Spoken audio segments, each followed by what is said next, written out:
y'all, welcome back to another video. So I know the next video was supposed to be how to build an apex video, but that video will be after this one. I wanted to go ahead, and since I was already going to prep the nails, I just decided to record it. So I do my prep not very often.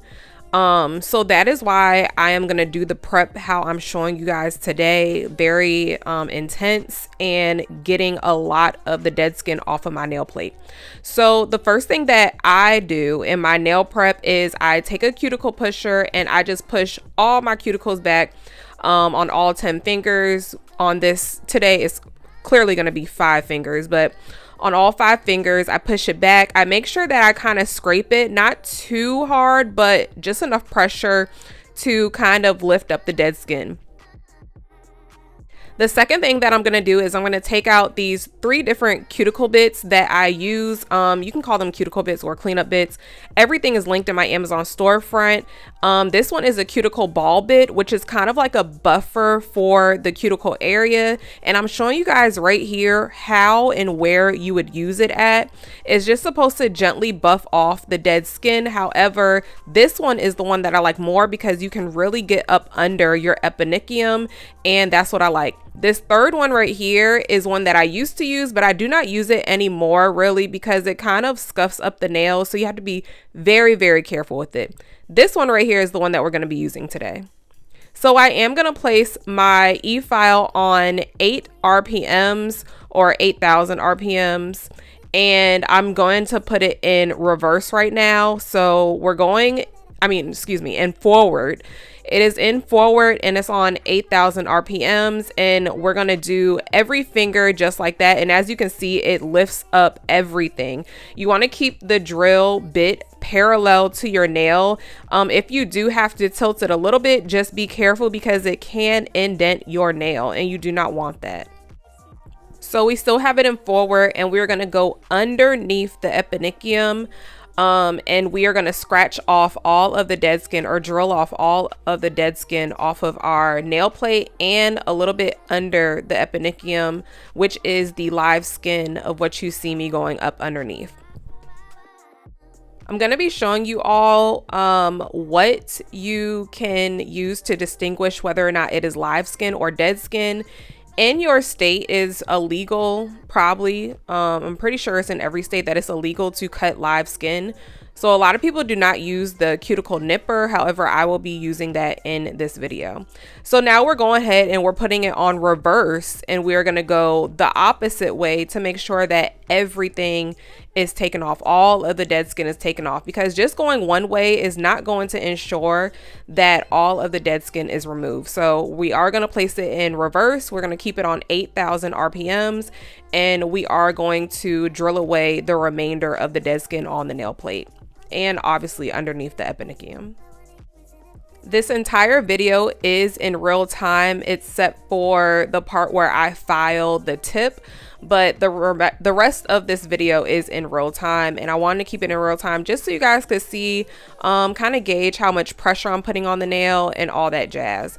So that is how the nails look when all the dead skin is off. I think it's so cool to look at. Like, I love the removal process of cleaning up the cuticles and prep.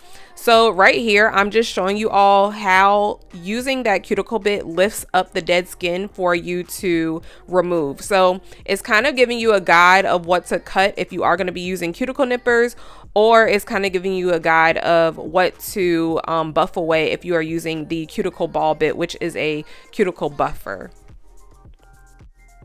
So I am lifting it up, and underneath you can still see some dead skin. So that is what you use a cuticle nipper to nip away.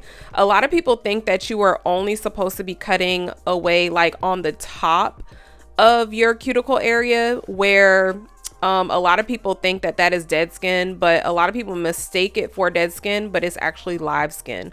So before we use the cuticle nipper, we're going to go in with the last step of at least the filing of the nail plate, and I'm going to be using a 150 sanding band. I believe it's a 150 or 180 to just get all of the oils off my natural nail or nail plate, and this is just to buff away any shine. You are not supposed to be really filing away too much of the nail because this is taking away layers of your nail when you're using this. So be sure to be very, very gentle. Do not put a lot of pressure when you are doing anybody else's nails or yourself, and just make sure that you are getting all of the oil removed off of your nail plate. That is literally all it's used for. It is not for you to file down the nail plate or anything like that. It's strictly just used for you removing the shine off of your natural nail plate. Now, if you did not want to use the cuticle bits that I just used, you can go in with this drill bit, which is the sanding band, and you can actually manually push your cuticles back with this. And you can also buff away any dead skin on the nail plate at the same time. This is what a lot of nail techs use. If you don't really see your client having a lot of dead skin, this is just a quicker way to do it, and just remove the steps of what I did in the beginning, which was using the cuticle pusher to push the cuticle back.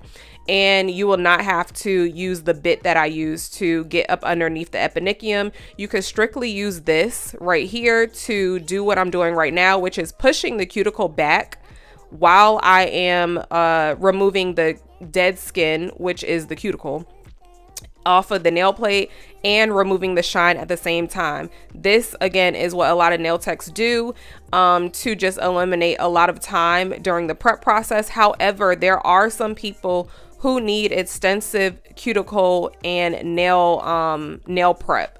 Some people, you cannot skip those steps in the beginning with doing their nails. Like, it just won't work. Their nails are not going to last a long time because some people have not gotten their nails done in a very long time, so they haven't got this done in a very long time, like actual nail prep, which is me. I do not do nail prep on my nails that often. I do it maybe every 4 or 5 months, which is not the usual time frame of doing a nail prep. People get their nails done every 2 to 4 weeks usually, so they are getting frequent nail prep. So that is why I do extensive nail prep when I do it on myself. And that is why I use so many different cuticle bits to really get all the excess dead skin off of my nail plate. Also, when you are doing this process right here, you want to make sure that your sanding band is only going at a speed of 4,000 to 5,000 RPMs. You do not want any heat spike on the natural nail. You do not want to overfile the natural nail. So I typically keep my drill on 4,000 to 5,000 RPMs when I am doing this step right here.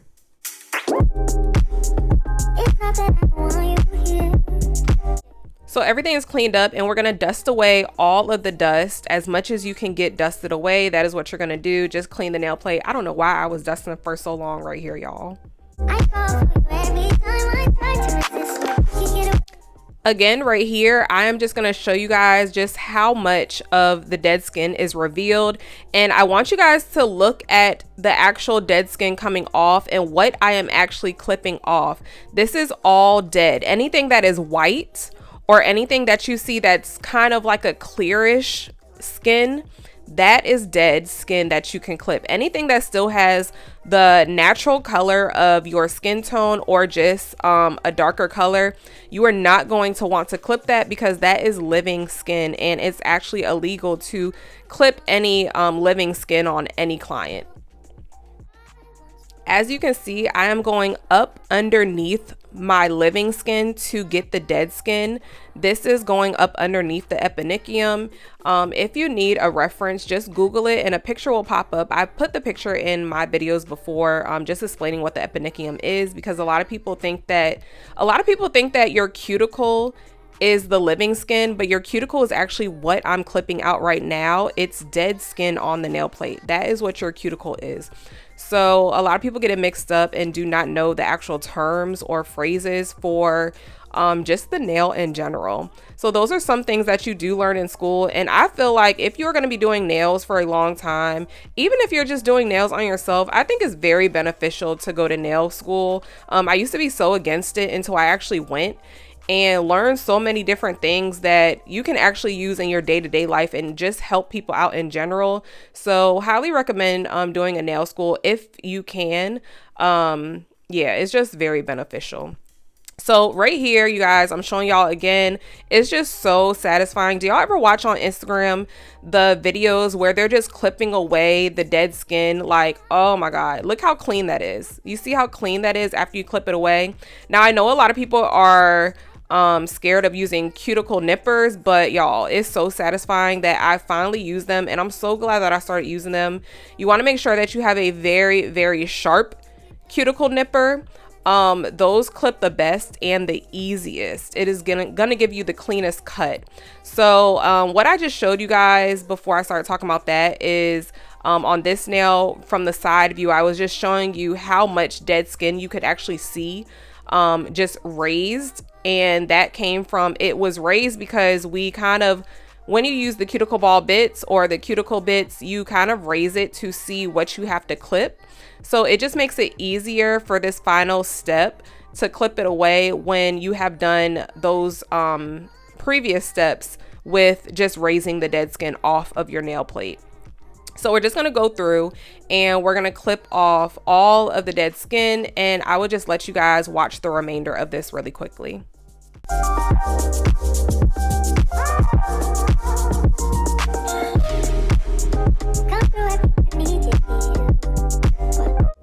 So I'm going to show you guys how to use the cuticle ball bit on the last nail. So you're just going to basically buff away any dead skin that was raised. However, on this nail, I did not have any dead skin that was actually raised enough for the cuticle ball bit to really do its job.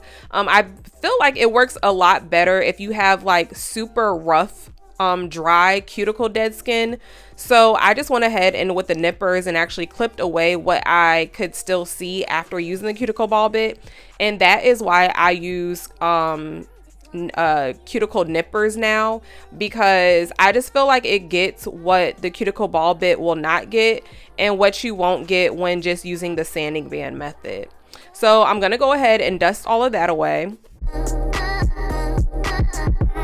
I'm also just going to show you guys how I apply my tips, how I file my tips to get ready for application, and also what I prep my nails with. So I am using the Kiara Sky nail glue, which is bomb. Let me tell y'all, I am so glad I got this Kiara Sky glue in my mystery box. If you have not seen that video, I will link it above right here for you guys. I unboxed the mystery box that they had going on with all the other mystery boxes from other companies, and it was one of my favorite ones. This Kiara Sky glue is so good. It adheres so quickly. It dries so quickly. Like, y'all, it's just 10 out of 10, like 10 out of 10. It's better than KDS glue. Even though I stand beside KDS glue, it's a very good glue, but the Kiara Sky is like really unmatched as far as I'm concerned. I don't have any other glue here that dries as fast as the Kiara Sky glue. So right now I am just going ahead and filing in the sides to make them all match up with my natural nail. So if you do not want to do the next step, this is how you will leave your nail and just go ahead in with your primer and dehydrator, all that extra stuff. But what I'm going to do today is I'm actually going to show you guys what a lot of nail techs do. So if you want to do this step, you can, but it is not necessary. I don't always do this step. I very rarely do this step, but a lot of nail techs do, just to make it a complete flat surface. So I'm going to show you guys what to do. So you're going to take your sanding band, and where the natural nail and the tip meet, you are just going to file it down to make it a flat, smooth surface so that each one is blended perfectly. You basically want to blend the tip into the nail so that it is very smooth and flat. Then you are going to take the remainder of the tip and just scratch it up. And the reason people do this is just basically to see where they are applying the acrylic and to make sure that they are not missing any spots of the tip. And be sure that if you are ever using the pop-off method while doing this step, you do want to make sure that you reapply your pop-off method, whatever you use, so that you still have it up there, because doing this process right here will remove any pop-off method adhesion that you did.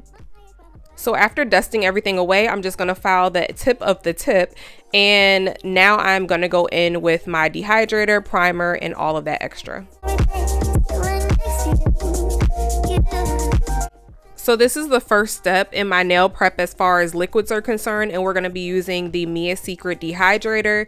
If you do not have this or do not have the funds to purchase it, just go to Dollar Tree, y'all, get you some alcohol, and that is it. Get you alcohol with a wipe, a lint-free wipe, and go ahead and wipe your nail plate with some alcohol. That dehydrates the nail. The second thing that we're going to use is the Mia Secret Bonder. Now this one is an acid-free primer, and this is the second step that I always use no matter what, and we're just going to apply a thin layer of that as well. While you are doing this step, you want to make sure that you are covering the exposed nail but not hitting the skin with any of this primer, liquid, dehydrator, anything. You do not want any liquid touching the skin. Now the last step is the second primer, which is the Holy Grail, and I usually use the Protein Bond by Young Nails. That is what everybody uses. So if you're using that, you're just going to put 1 to 2 coats of the Protein Bond, and that will be it. But for video purposes, I just went ahead and used the Not Polished primer. This is how the nail should look after you're done. Obviously, if you're going to scratch it up, then it will look scratched up. And that is it. I hope you guys enjoyed this video, and I hope it gave you guys some tips, and I hope it helps with your clients and adhesion, and I will see y'all in the next video. I love y'all so much. Mwah. Bye.